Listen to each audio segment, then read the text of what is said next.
Él es el contraalmirante Carlos Molina Tamayo. Hace hoy 18 años fue, si no el primero, uno de los primeros eh, de los militares que, estando activos y en puestos importantes, se revela públicamente contra Hugo Chávez Frías, lo que evidentemente le valió el puesto, el trabajo, etcétera.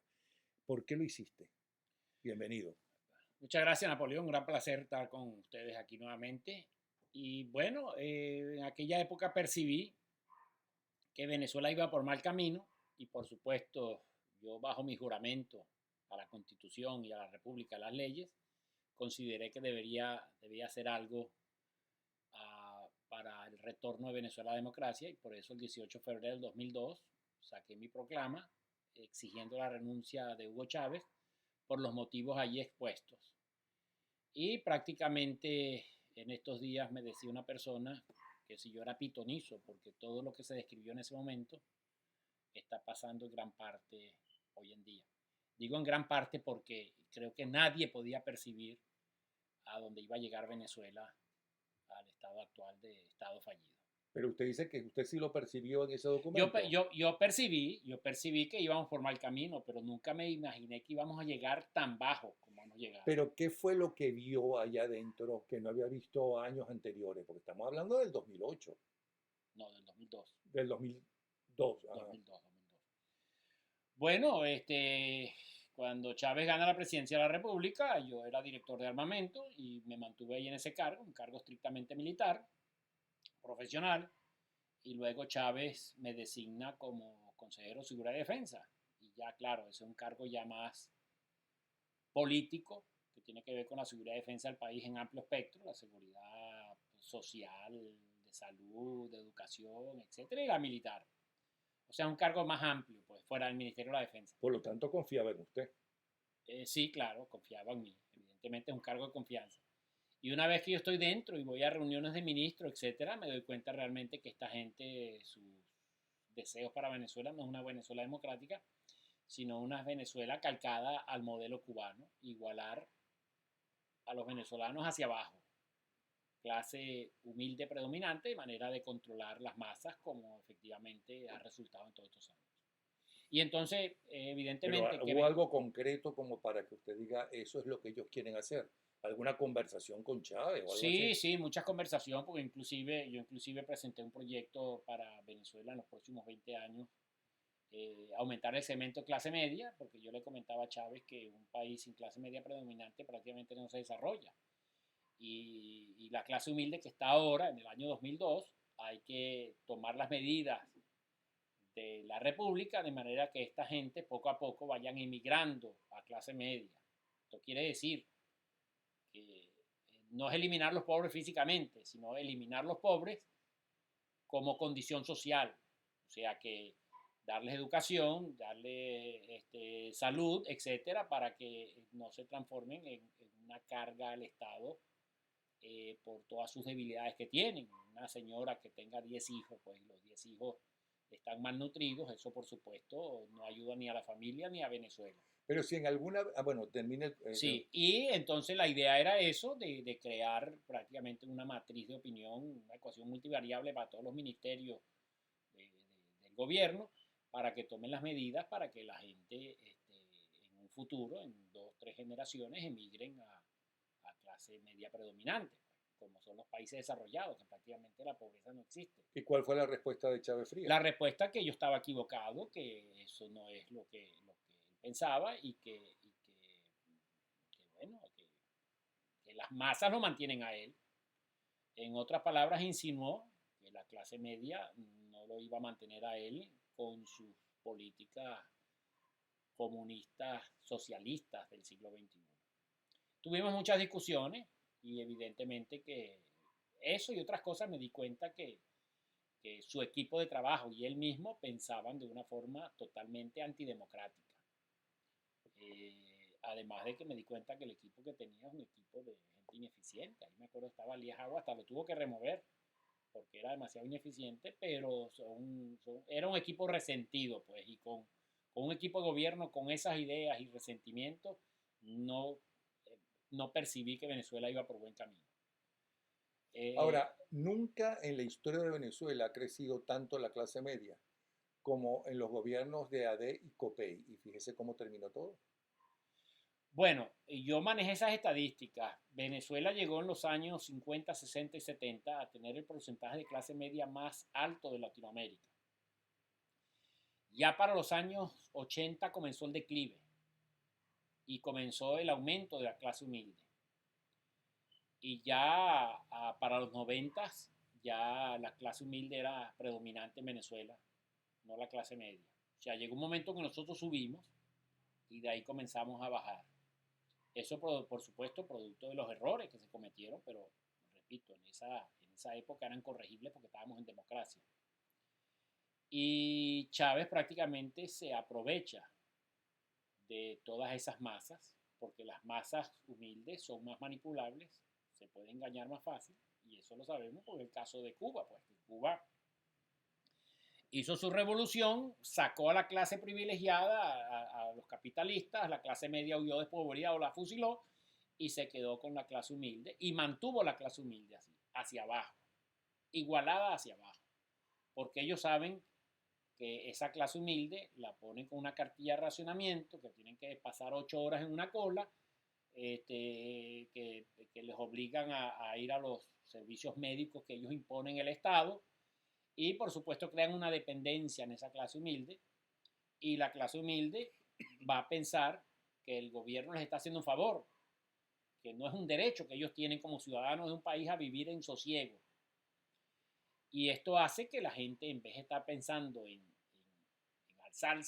alzarse contra el gobierno o contra la dictadura, bueno, lo que tienen que pensar es en sobrevivir, buscar su caja de alimentos, buscar su vacuna, etcétera. Entonces, esa manipulación de masas, que no es nueva en el mundo, porque es la manipulación de masa, por ejemplo, que hizo Pol Pot en Camboya. Eliminó a toda la gente pensante y se quedó con la gente abajo. El que hablaba francés, o el que era ingeniero, o el que era maestro de escuela, ese prácticamente lo eliminaba, porque es el sistema comunista de control de masas. A ellos no les interesa clase media. Y bueno, esa y otras cosas evidentemente me hicieron a mí pensar que yo tenía que hacer algo por Venezuela. Yo sabía que mi pronunciamiento no iba a sacar a Chávez, pero sí iba a comenzar una gesta, que al final terminó el 11, 12 de abril con la sociedad civil activa para exigir sus derechos, protestar y exigir la renuncia a Chávez.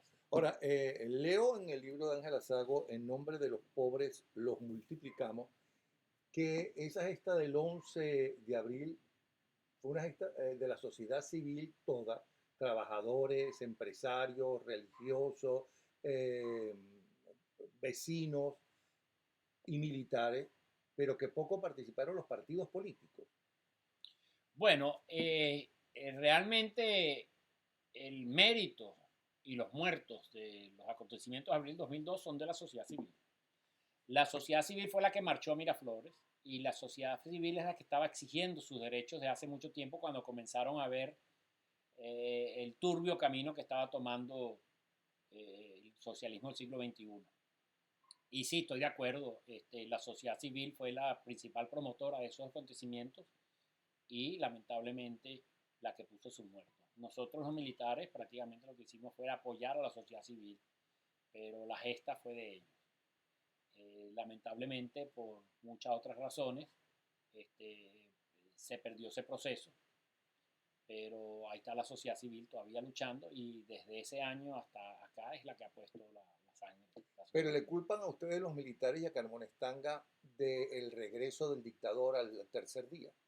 No, nosotros los militares apoyamos la renuncia de Chávez, que él renunció efectivamente, y nosotros dijimos, nosotros no estamos para gobernar el país, tiene que ser un gobierno de civiles. En ese caso hubo un consenso, tanto militares como civiles que estaban ahí, de que fuera el doctor Carmona, que tenía ya venía con una relevancia de lucha, pues, como presidente jefe de Cámara.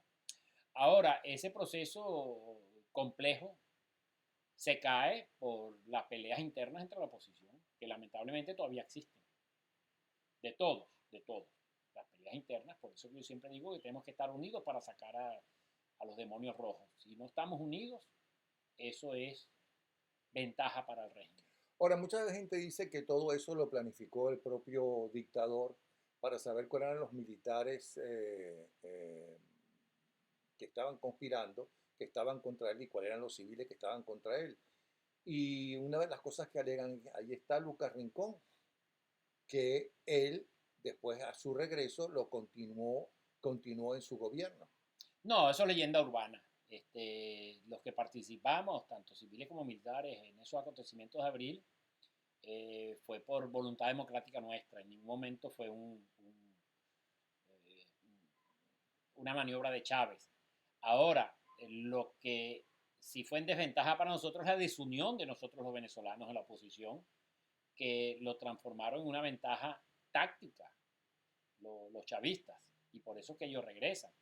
Tanto es así que en abril García Carneiro nos estaba pidiendo cargos a nosotros, y muchos de esos generales que luego fueron súper radicales estaban pidiendo condescendencia a nosotros. Nosotros dijimos, no, mira, estamos aquí es para que el poder civil gobierne, no para que gobernemos nosotros. En ningún momento se fue una maniobra de Chávez, se fue una maniobra de la sociedad civil. Este, Como dije, la sociedad civil puso sus muertos. Desgraciadamente, nadie se imaginó que Chávez iba a regresar, ni siquiera la gente que estaba peleando entre ellos por cargos se iban a imaginar, y de repente regresa Chávez. Pero Baduel no lo buscó y Arias Cárdenas.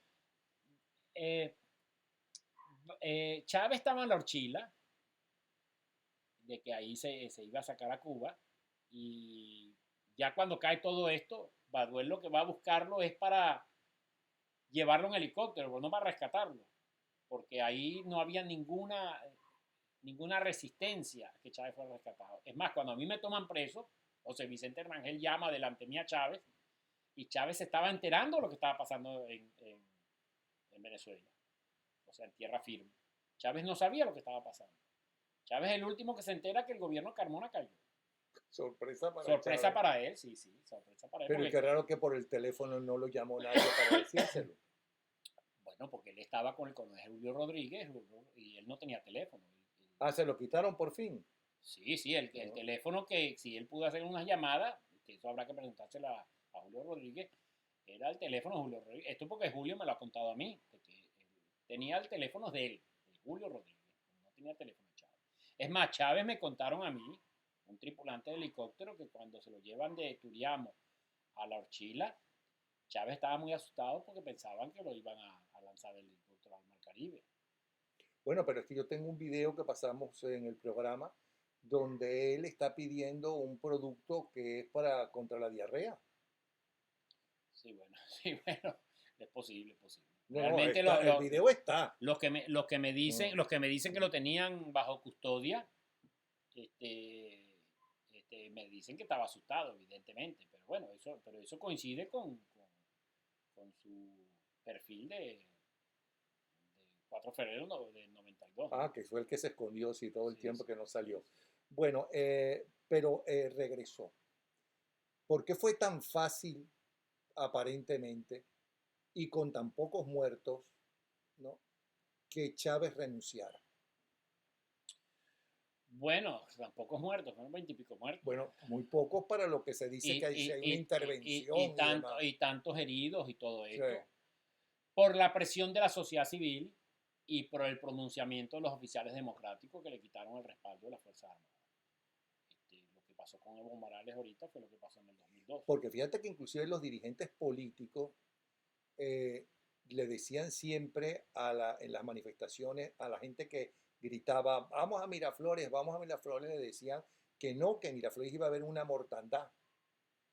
Por eso te digo que son pocos muertos, porque fueron 20 muertos, Sí, 20 y pico. bueno, ¿No? realmente 20 muertos de entre 1 millón de personas que estaban marchando, No. se estima, sí, verdad, que poco. La gente estaba desesperada, la sociedad civil pedía ir a Miraflores a la renuncia al tirano. Y eso no se podía parar. Eso no se podía parar. Yo particularmente estuve de acuerdo en ir a Miraflores, y yo marché frente a la sociedad civil. A mí me dispararon, evidentemente, pero yo estaba frente a la sociedad ¿Quién civil. disparaba? Los chavistas que estaban armados. Pero había disparos desde el último piso, desde las azoteas de edificios, a los cuales a esas azoteas solamente podía entrar gente del gobierno porque era del perímetro de seguridad de Miraflores. ¿Quiénes eran esos? Todos radicales chavistas, porque habían francotiradores, pero también habían tiradores piratas, por decir así. Porque, por ejemplo, yo me acuerdo que a Malvina, la señora Malvina, que le pegaron un tiro aquí, fue un tiro de 7,65. Menos mal que fue de ese calibre, que probablemente ya llegó casi frío. Hubo muertos con 9 milímetros, hubo muertos con 7,62. Y vimos a la gente pues, de Puente Llaguno, al mismo Maduro, como disparaban a diestra y siniestra. Pero Maduro estaba en Puente Llaguno, eso es cierto, porque Sí, otros dicen que no es verdad, que ese no es Maduro, el de la foto, el del video. bueno, el que yo vi en el video es Maduro. A menos que haya un doble como él, que no creo. Ah, bueno. Que no creo. Ahora, ¿y por qué después de todo este tiempo y la radicalización del narcorrégimen y que la gente no ha dejado de protestar y manifestar, no ha caído el régimen? Bueno, porque después de los acontecimientos del 2002, ahí sí es verdad que aprovechó el chavismo para diezmar a las Fuerzas Armadas, sacar y perseguir a todos los oficiales institucionales democráticos, especialmente los oficiales de alto rango, generales y almirantes, y comenzaron ellos a colocar gente leal al proceso. No gente con méritos para los ascensos, sino que gente leal al proceso. Yo conozco gente de la Marina y de la Aviación que en condiciones normales de democracia no hubiesen pasado del grado de mayor o capitán de corbeta y llegaron hasta generales y almirantes. Por supuesto, esa gente que es leal al régimen porque saben que en un proceso democrático normal no hubiesen llegado tan lejos, hubiesen sido filtrados. Y ellos comienzan, por supuesto, a la manipulación. Los cubanos empiezan a penetrar aún más a la sociedad venezolana y al régimen venezolano. Y bueno, establecen un proceso de control de masas. Y bueno, hasta donde llegamos ahora, que hasta ahora les ha resultado. Por eso es que no cae el régimen. Por eso que no cae el régimen. ¿Sí? Porque las Fuerzas Armadas las tienen controladas los cuadros generales y almirantes. Las Fuerzas Armadas, como están ahorita, los cuadros generales y almirantes, la probabilidad de que se pronuncien contra Maduro es casi nula. Casi nula, porque son secuaces del régimen. Y durante todos estos años han transformado a las Fuerzas Armadas prácticamente en el brazo armado del PSUV. Porque eso de poner en los cuarteles Chávez vive, la patria y no sé cosa, venceremos, traidores, no, leales siempre. Todas esas consignas políticas son típicas de un brazo militar de un partido comunista. Y eso lo han logrado penetrar. Mucha gente no está de acuerdo con eso, pero no pueden manifestarse porque son perseguidos, son aterrorizados a ellos y su familia, como ha sucedido con muchos jóvenes oficiales, capitán de corbeta que mataron, todos los oficiales que son disidentes, no son desertores, son disidentes que están en el extranjero, que se han ido. Entonces, eso quiere decir que tendremos a Maduro, si no lo matan, ante su propia gente, como se tuvo a Castro y a su hermano por 60 años. No, porque hay una solución, hay un gobierno legítimo reconocido por la comunidad democrática internacional. Eso es básico.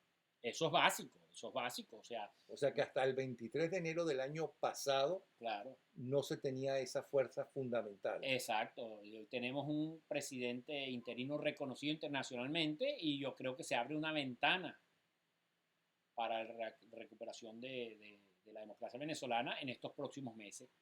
Eso ya lleva un año, pero bueno, reconocido por el mismo presidente interino, se cometieron algunos errores, pero ya se ha optimizado esa parte y la comunidad internacional, por supuesto, les ha manifestado bien. Y en este interín de este año se ha visto aún más la radicalización de los rojos. El caso cuando quemaron la ayuda humanitaria en Cúcuta y todas las acciones que han tomado contra los diputados y los opositores y todos los asesinatos que han cometido contra el concejal, contra el capitán de corbeta, etc. Entonces ya la comunidad internacional, democrática, digo, ya está consciente del régimen de Venezuela y su característica.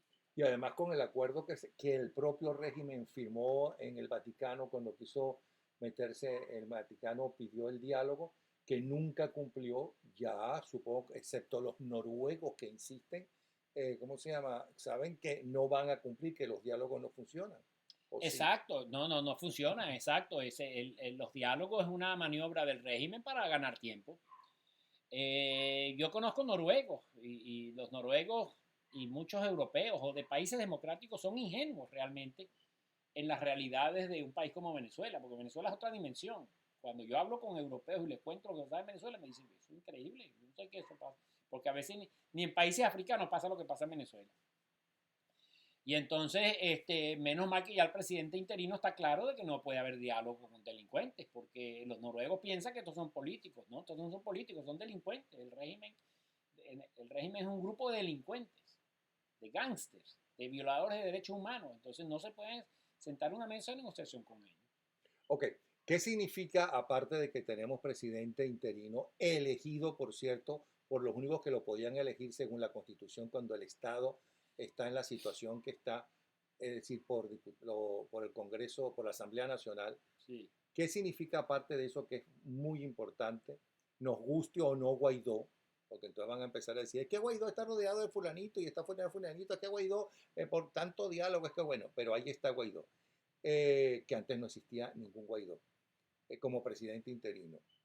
¿Por qué cree que no ha todavía anunciado y no tiene un ministro de la defensa? Es importante tener ministro de la defensa. El presidente interino, por constitución, es el comandante en jefe de las Fuerzas Armadas. Él es el comandante en jefe de las Fuerzas Armadas venezolanas, Ajá, por constitución. Bueno, él tiene la potestad de nombrar un ministro de defensa, nombrar los cargos militares que él considere. Ahora, vamos a estar claros con una cosa. Si él nombra a alguien dentro de Venezuela, ese alguien va a ser perseguido. O sea, tiene que tener mucho cuidado con eso y me imagino que lo tiene, porque ponemos el ejemplo del Tribunal Supremo de Justicia Legítimo, que apenas lo nombraron, empezaron a perseguirlos y todos están en el exilio ahora. claro, pero están organizando y haciendo leyes. Claro, claro, una ¿Qué haría? alternativa es que él pueda nombrar, pueda dar órdenes a militares que están en el exilio, de manera de que no, o sea, esos militares no corran peligro. ¿Qué hizo De Gaulle, por cierto? Por ejemplo, ¿cómo actuó De Gaulle en la Segunda Guerra Mundial? Que había un gobierno francés entregado a los nazis, estaban los Sí, nazis dentro sí. de Francia, él fue en el exilio. ¿Cómo hizo De Gaulle? Bueno, De Gaulle fue al exilio al Reino Unido y evidentemente el Reino Unido era el último recurso democrático que le quedaba a Europa, porque Europa estaba toda tomada por los nazis, menos España y Portugal, por supuesto. De Gaulle formó su ejército en el exilio. Cuando invadieron Normandía, hubo batallones de franceses en el Ok, exilio. eso es lo que aparentemente Guaidó cree que no es el momento de hacer un gobierno, entrenar militares en el exilio.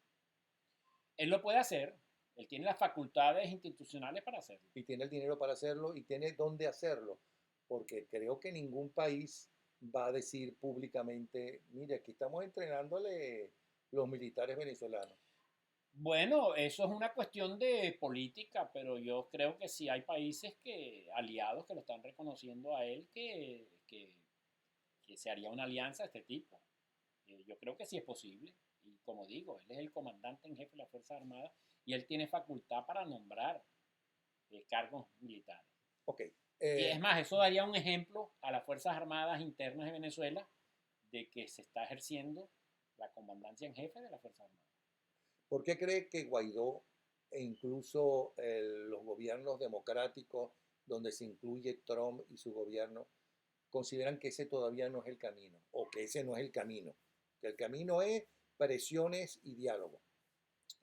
Bueno, yo percibo que ese camino está previsto, que el camino, la opción de la intervención militar no está descartada. Pero usted no es brujo, ni tiene la bola de los brujos, No, ni no, interpreta las pero cartas. yo percibo por las señales, especialmente que han dado durante la gira presidencial y aquí en Estados Unidos, el lenguaje tanto corporal como fonético de, de los políticos aquí en Estados Unidos y del presidente Guaidó es que dan a entender que esa opción está disponible. O Ok, sea, esa opción está prevista en caso de que sea necesario. Un punto fundamental para la lucha por la democracia en Venezuela fue aquel 23 de enero cuando Guaidó se juramenta como presidente interino. Dicen que el otro punto fundamental es la recepción que tuvo por el Congreso norteamericano y el hecho de que en la principal discurso de un presidente norteamericano en todo el año frente al Congreso, diciendo las ventajas de todo lo que ha hecho en los últimos meses, en el último año, ahí apareció Guaidó como invitado, fue homenajeado. En dos oportunidades lo aplaudieron todo el mundo, demócratas y republicanos de pie. Que ese es un logro casi tan importante como tener presidente interino o consecuencia de tener un presidente interino. ¿Estoy en lo correcto o no? Correcto, correcto. Eso fue una demostración de poder del presidente interino Guaidó, del reconocimiento del país más poderoso del mundo y, y de la Cámara completa, tanto demócrata como republicana. Esto para mí es parte de la disuasión. Para mí, los rojos cuando ven eso, comienzan a decir, hay que tomarse en serio esto. Esta gente no está bromeando. Esta gente va en serio. Eso evidentemente que a los venezolanos demócratas nos alegró mucho porque, como dije, una demostración de poder político. O sea, no todos los presidentes van al discurso de la Unión de Estados Unidos, presidentes de otros países. Eso es muy raro ver ahí y que se le dediquen unos minutos al caso Venezuela Y la que todos recuperación de la se democracia. paren a aplaudir, porque los Exacto, demócratas exacto, pocas veces exacto. aplaudieron en ese discurso, No, lógicamente porque son la y oposición. con la senadora Ajá, Pelosi después se reunió, que es ujú, la líder de los demócratas. ajá. Sí, esto es una advertencia a los rojos de que se va con todos los hierros. Pero no han caído. Bueno, estamos en un proceso. Yo llevo 18 años luchando y todavía tengo esperanza y creo que tenemos una ventana de unos pocos meses de que lo podemos lograr. Una ventana de unos pocos De unos meses. pocos ¿Por qué meses. habla de unos pocos meses y una ventana? Porque por ahí por mayo, junio, el régimen piensa hacer una elección legislativa donde quiere meter a los rojos y a los pseudo rojos. ¿Sí? Y con eso desactivar la asamblea legítima. Pero hicieron una constituyente y tuvieron que meter a sus constituyentistas de nuevo a la Asamblea Nacional, cosa que uno no entiende por qué los miembros de la Asamblea Nacional y la directiva no los rechazaron como según la Constitución tenían que haberlos rechazado, porque ellos perdieron ¿cómo se llama? El estatus de diputado al irse a ejercer a la constituyente y ahí están. Claro, este es un régimen de Entonces, tramposos y ahora harán otra asamblea con otro presidente y que... este es un régimen de truculentos. Ok, pero ¿por qué eso va a ser importante para su caída? Bueno, porque después van a decir que eligieron otra asamblea. Sí, pero ya lo hicieron, la asamblea constituyente. Sí, pero ahora quieren una asamblea del Parlamento legítimo. Y ellos van a decir, ya como tenemos una nueva asamblea, tenemos un nuevo presidente de la asamblea, y usted, Guaidó, ya no es presidente. Pero no es pero si ellos dicen que Guaidó no es presidente, ya lo están Bueno, diciendo. pero quieren usar más trucos porque de Bueno, repente ok. lo avalan los países que lo avalan a ellos, como son Rusia, Turquía, Siria, Corea del Norte, Cuba, Nicaragua, y van a tener otra excusa. Ellos juegan al desgaste, ellos juegan a las trampas y a que el tiempo corra. ¿Y cómo cree usted que cae esta narcodictadura? Yo hablo de probabilidades. La más alta probabilidad para mí, sigo insistiendo, llevo una secuencia de eso desde que estamos haciendo cabildeo en estas ideas, es con una intervención tipo injerencia humanitaria que lleva un brazo militar multinacional y compuesto por venezolanos también. Y eso lo está pidiendo la gente a gritos, el venezolano, porque en la reunión que tuvo el presidente Guaidó en Miami, el cual yo estaba presente, la gente espontáneamente comenzó a gritar intervención, intervención, intervención. Que lo pusieron muy nervioso, por cierto. Bueno, probablemente él sabe cosas que no las debe decir en el momento.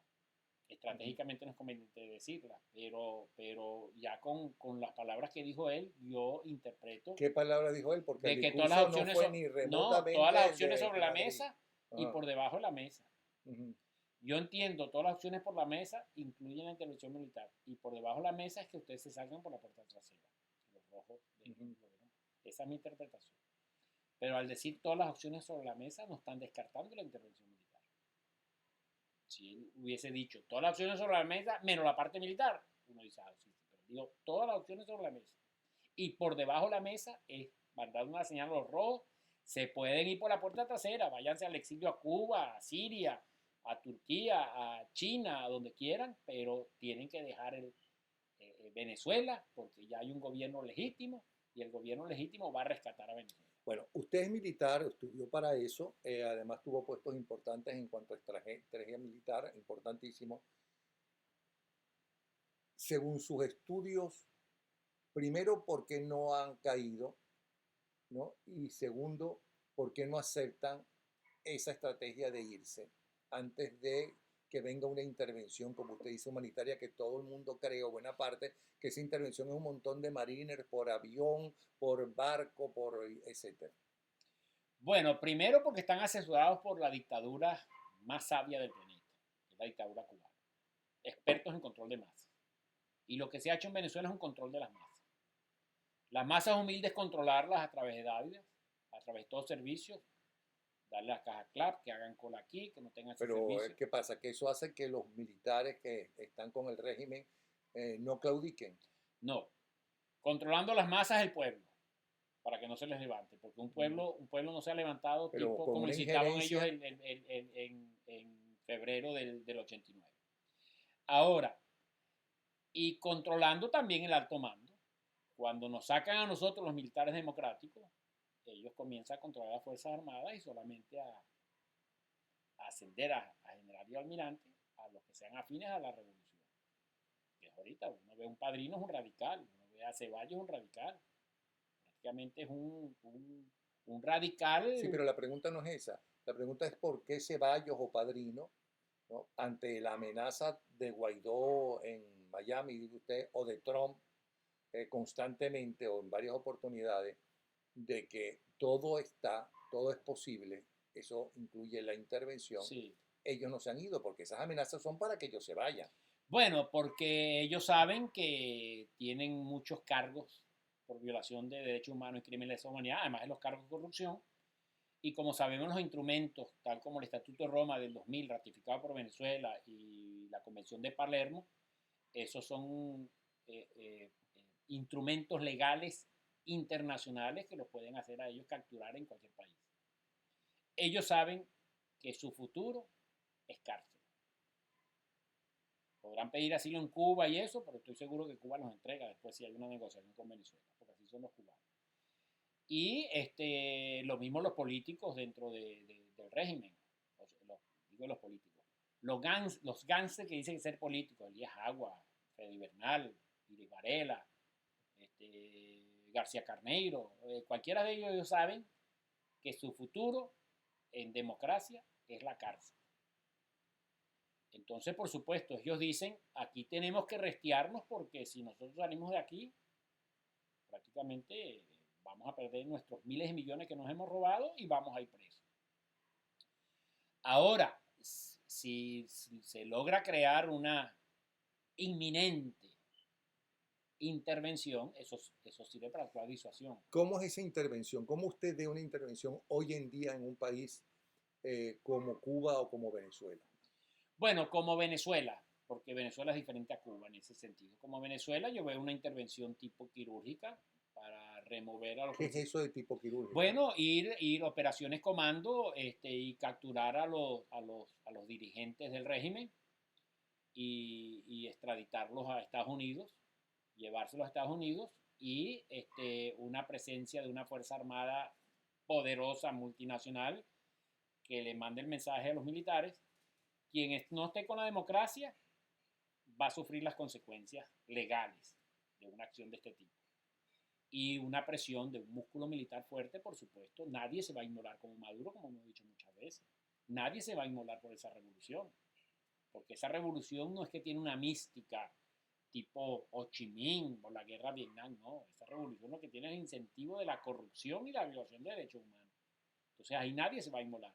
Además de que los cuadros medios y subalternos de las Fuerzas Armadas están esperando un rescate para ellos pronunciarse. Yo soy comandante del batallón tal y yo estoy con la democracia. Pero están desarmados.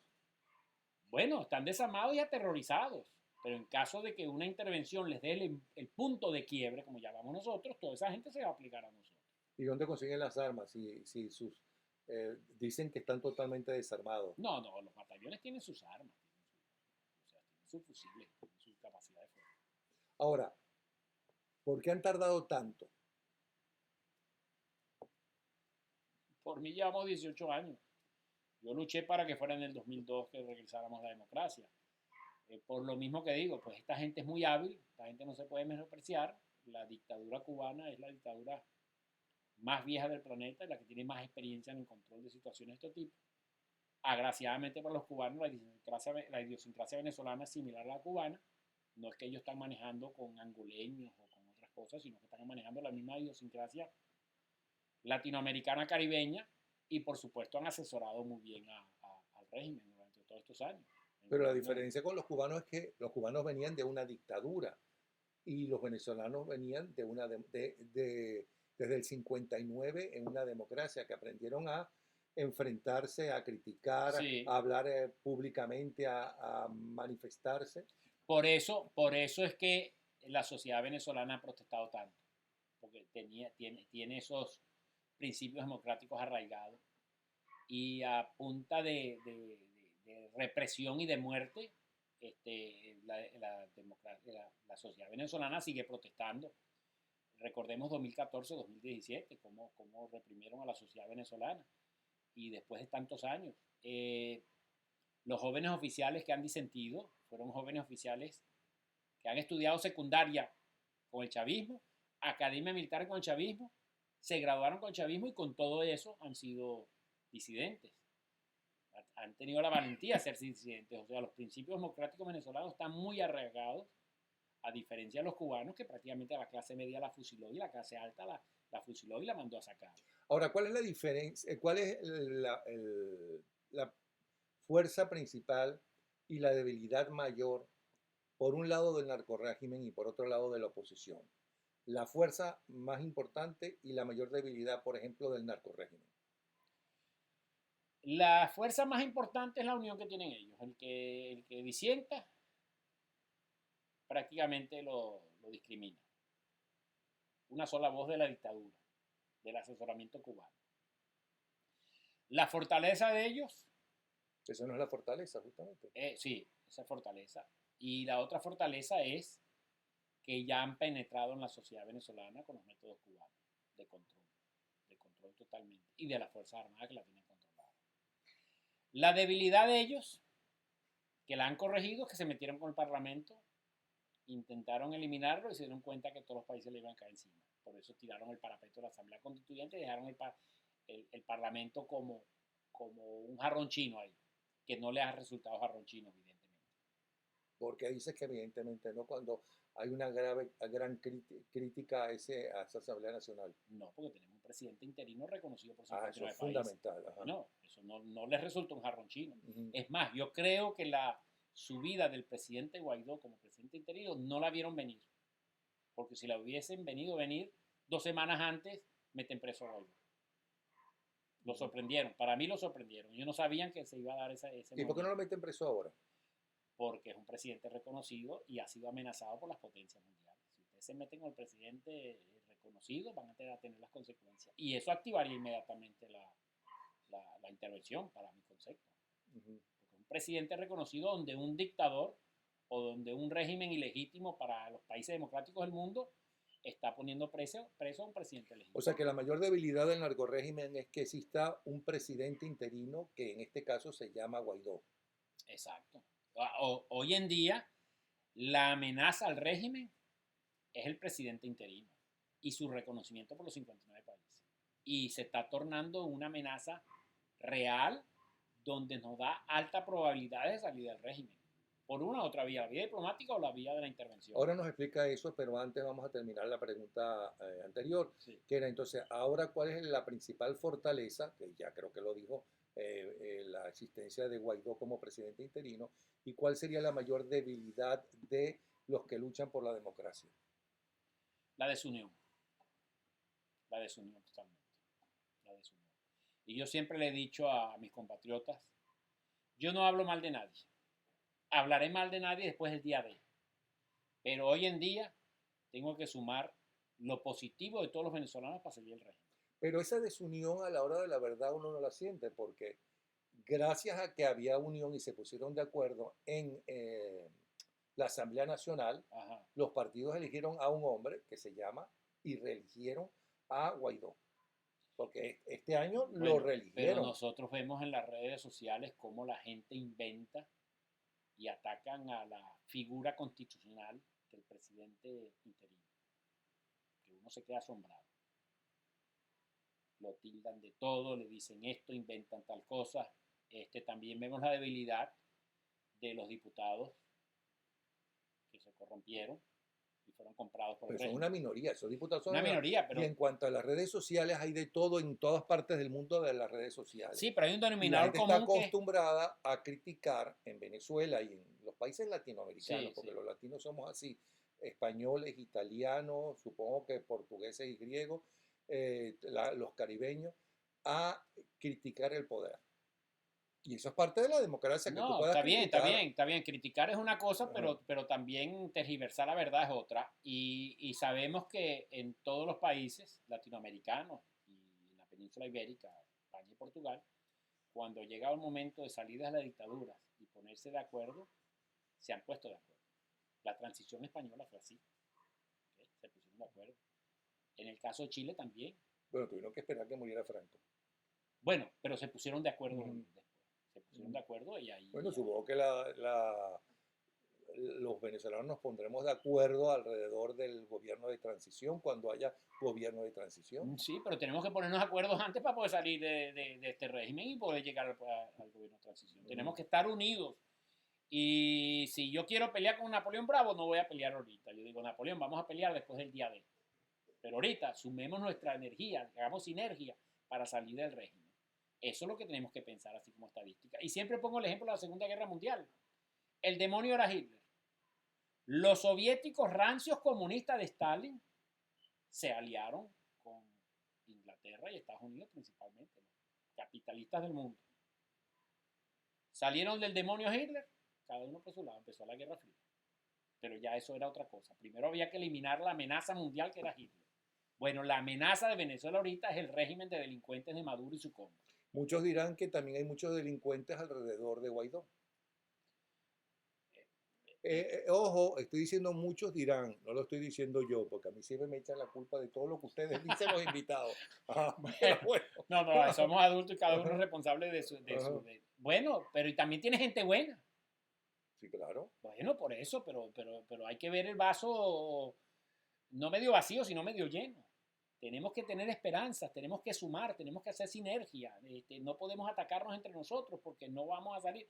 Al menos que nos estén atacando a nosotros, sean encubiertos del régimen, que los hay, que los hay. Porque a mí no me entra en la mente cómo hay otro grupo de políticos en Venezuela que están formando otro partido y quieren sentarse con el gobierno para ir a unas elecciones de una nueva asamblea. Pero es que si ellos no pertenecen a la oposición, lo que no entiendo es... Bueno, ellos dicen que son oposición. Bueno, claro, sí. Bueno, Falcón, por ejemplo, dice que es oposición. ¿Y cómo ellos aceptaron ir a unas elecciones fraudulentas nombradas por la Asamblea Nacional Constituyente? O sea, es que hay gente, pero evidentemente que pero el ahí vamos aceptar eso hace que mucha gente diga que todos son cómplices, todos están comprados, porque muchos se lanzaron a unas elecciones ilegales y luego regresaron, no con los partidos tradicionales, Sí. y luego regresaron a esos partidos. Es decir, uno tiene que creer que llegaron esos partidos a un acuerdo con el régimen, está bien, pero entonces el que yo voy a poner se va a salir temporalmente del partido y después que nos repartimos los puestos por aquello de no hay que perder los espacios entonces ellos regresan. Y más Eh, de uno hizo eso. Más de El uno. reptil llamado camaleón Ujú, existe en todos los continentes, menos en la Antártida y en el ujú. continente americano. O sea, en el continente americano no hay reptiles camaleones, pero sí hay humanos camaleones en Venezuela. Esos son los que tú estás describiendo. Lamentablemente es Bueno, y así. en Estados Unidos hay humanos camaleones que ayer estaban con los demócratas, luego con los republicanos y cambian de partido y Sí, llegan a la presidencia. bueno, Ajá, pero es un país demócrata. ajá, Pero no es un desastre como ajá. tenemos en Venezuela, una dictadura Mm. comunista. Entonces, lamentablemente hay gente así, pero hay gente, pero vamos a ver la mayoría de los venezolanos. La mayoría de los venezolanos tienen principios y son consecuentes con la democracia. Ahora Por eso que quedó, seguimos en la lucha. dije que iba a dejar esa pregunta para después que terminas de contestar esta, Ajá. y era muy importante. ¿Cuál era el tema que ahora se me olvidó? Los años. Ajá. Sobre la intervención sería. Ah, debe ser, no sé, Sí. ni me acuerdo. Bueno, eso lo hemos conversado en muchas plataformas. Hay dos formas de salir del régimen. Ah, eso era así. Hay dos formas de salir del régimen. O por la vía diplomática, de presión diplomática. Todavía se puede más, pero si ya todos los principales Bueno, países del mundo reconocen a Guaidó. bueno, hay dos formas, dos líneas. La Bueno, línea, excepto Rusia y China, sí, pero esos no son democráticos. Ajá. claro. La línea de la presión democrática internacional, que para mí tiene bajas probabilidades porque no estamos enfrentándonos a los políticos, estamos enfrentándonos a los delincuentes que son el régimen. Me refiero a los que se llaman políticos, son del régimen. Elías Agua no es político, es un delincuente. Ferry Bernal es un delincuente. José Vicente Rangel ni se diga. Ese es el zapatero de los españoles. Y Zapatero es un buen camaleón, ¿no? Ajá, sí, Sí. bueno. José Vicente no declaró al Nacional, que apareció en el Nacional el 13 de abril, yo cambié el cassette. Sí, sí, sí, sí. Ya no era chavista. Ya no es chavista. Bueno, y la otra vía es la continuación de la política a través de otros medios, como decía el general prusiano en su libro Von den Krieg, de la guerra del siglo XVIII, donde las acciones bélicas es la continuación de la política con otros medios para conseguir el objetivo. ¿Cuál es el objetivo? Remover al régimen y rescatar a Venezuela.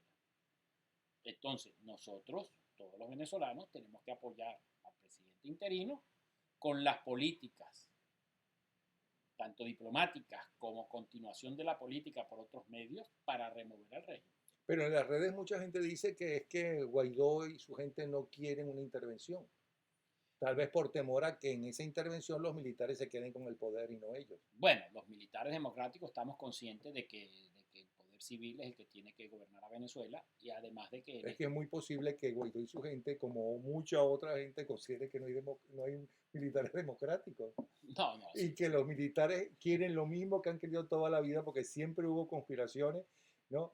Quieren lo que quieren los dirigentes políticos, el poder. No, una dictadura en Latinoamérica en este siglo, las probabilidades son muy bajas, muy bajas, muy Entonces bajas. los seguidores de Pinochet, de Pérez Jiménez y de Francisco Franco no tienen esperanza No, no con que tienen. tengamos un Pinochet, un Francisco Franco. No, no creo, no creo, no creo. No creo. Ya creo que eso del siglo pasado, yo creo que hemos evolucionado en Latinoamérica y los gobiernos democráticos deben prevalecer. Bueno, pero No lo veo, además de... en Cuba tenían un militar hasta que renunció y puso a un títere que es Díaz Canel. Bueno, pero eso viene hace 60 años. Bueno, Eso está en la inercia, pero Cuba no está en la OEA, Cuba está bloqueada por muchos países. Bueno, otros países hacían simpatía con el régimen de Castro, ¿no? especialmente los europeos. Sí, sí. Esos que se llaman democráticos. Bueno, porque sabemos cómo son los izquierdistas europeos, ¿no? Y la envidia y los celos que le tiran a los norteamericanos.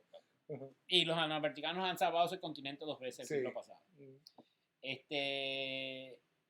Y la única tierra que han exigido es la tierra para enterrar sus muertos. Que son los cementerios que ellos mantienen, que los paga A Estados Unidos. diferencia de los rusos que acabaron con todos los países y los sometieron a todos los países y crearon la Unión Soviética y pusieron en todos dictaduras. En todas dictaduras y unas economías fatales Ujú. que se están recuperando ahora. Polonia, por primera vez en su historia, se está recuperando. Sí, pero no se lo enseñan a la gente joven, Sí, los demócratas que tenían que enseñárselo. exacto, exacto. Entonces, yo no creo que eso sea el temor. Yo creo que los protocolos se están dando de presión. Yo creo que el presidente interino está aprendiendo, o sea, de lo que sucedió el año pasado. Ya está más firme en el discurso que le ha dado, eso es lo que yo interpreto, y interpreto que todas las opciones están sobre la mesa y por debajo de la mesa. Interpreto que las que están por encima de la mesa incluyen la intervención militar y las que están por debajo de la mesa, ustedes váyanse por la puerta trasera. Okay. Okay. Yo aquí estoy tratando de sacarle la mayor información a los invitados. No estoy dando opinión. ¿Okay? Entonces, y yo estoy dando la información que puedo dar, bueno, hay una información que no la voy a dar. Eso esperamos todos. Pero mucha gente piensa que el caos está convertido, que está convertido Venezuela, la situación económica, social y política, que estos muchachos no están preparados para enfrentarse a eso. Que el gobierno de transición debería ser gente ya preparada, honesta, comprobada, porque hay mucha gente que es honesta hasta que puede robar. Conozco más de uno.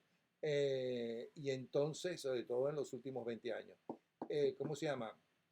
Y que ellos no son los más indicados para un gobierno de transición, sino que se necesita un gobierno de transición de 2 o 3 años para sentar las bases del país que se quiere y para enfrentarse a todos esos grupos, a las decisiones a tomar contra esos grupos como Hezbollah, como la FARC y todas esas cosas.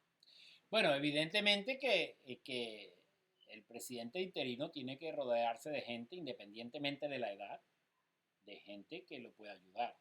Y gente con experiencia, que hay muchos venezolanos con experiencia. En ese aspecto estamos claros. Y yo tengo un amigo de la infancia, no voy a decir el nombre, de la infancia, de la juventud, que tiene mi edad y lo está asesorando a él. ¿Qué edad tiene usted? Sexy. ¿Qué dijo? 60. Sí. Ajá. Eso está en Wikipedia. Pero 66. Pero entonces no es ningún joven. No es ningún joven, pues. 76. Sexy. Ajá. Pero, en alemán.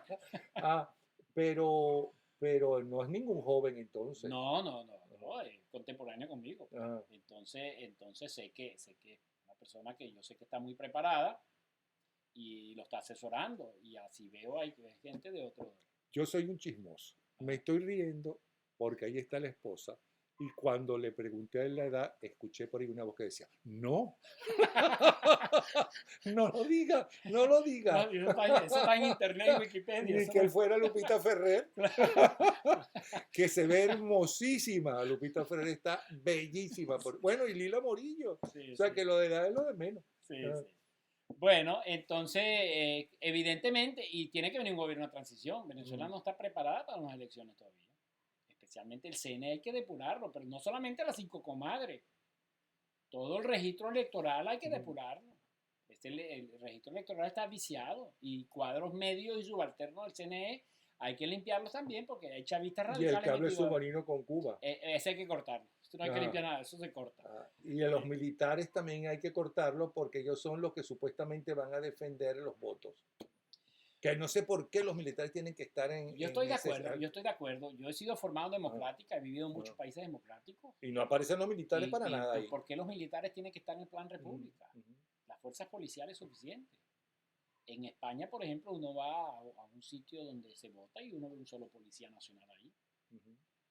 Pero evidentemente que son países evolucionados y hacia eso tendremos que tener nosotros. Muchos dirán, bueno, por eso es que llegó Podemos. Porque no usó policía.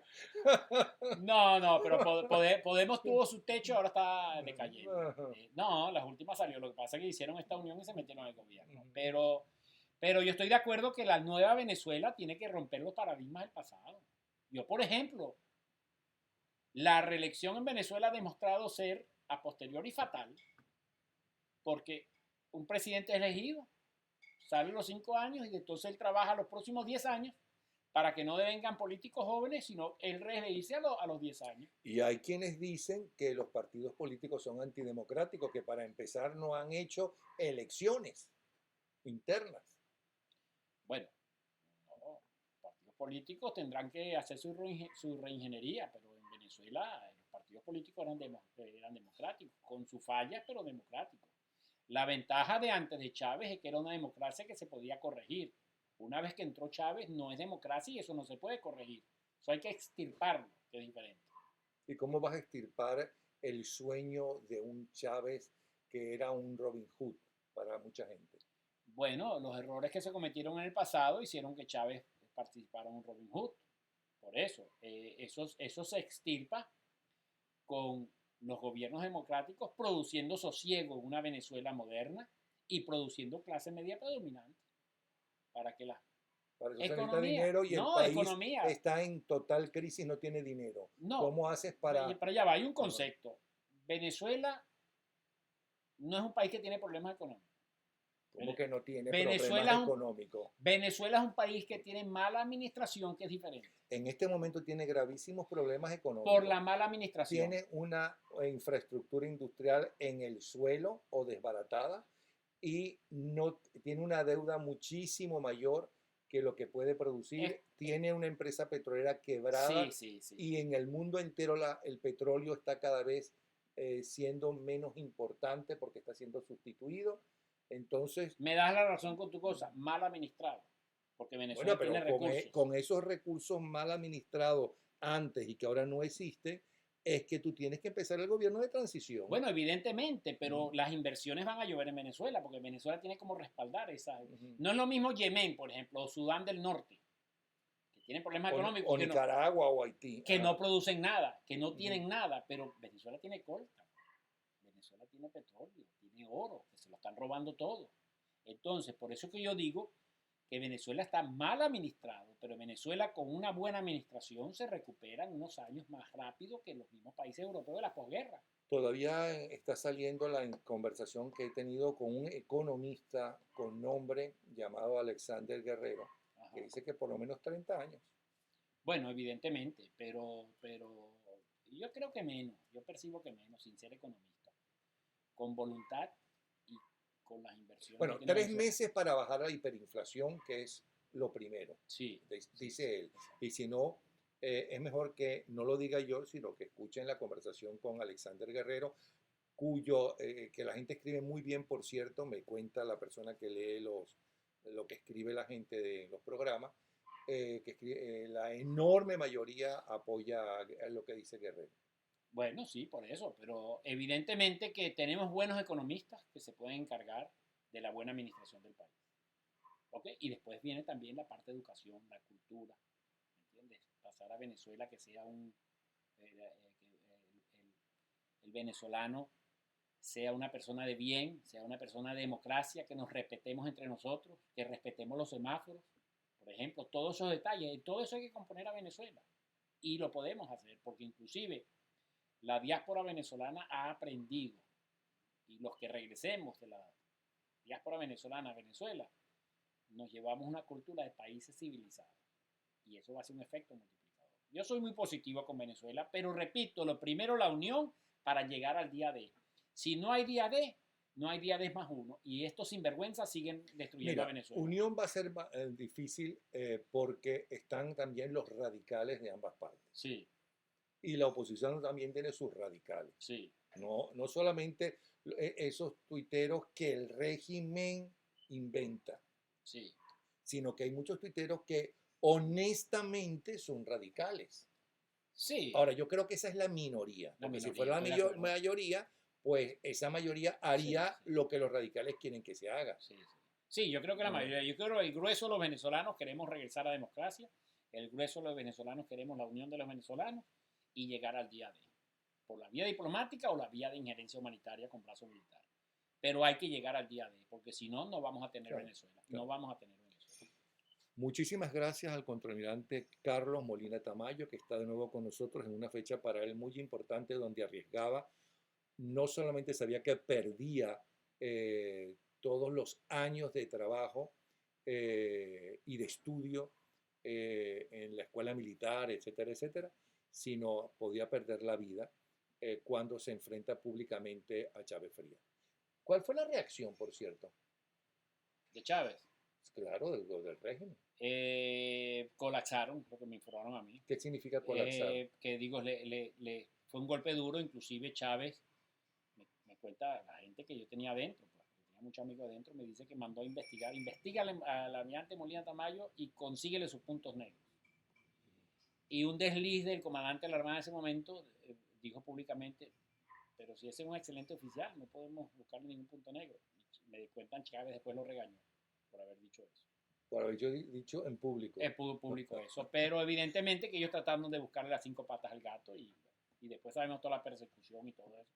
Y aquí estamos en el exilio, pero con ganas de regresar a Venezuela y ánimo a todos los venezolanos, unión y como les digo, el que quiera pelear conmigo después el día D. Antes de eso yo no voy a pelear con nadie. Contraalmirante Carlos Molina Tamayo.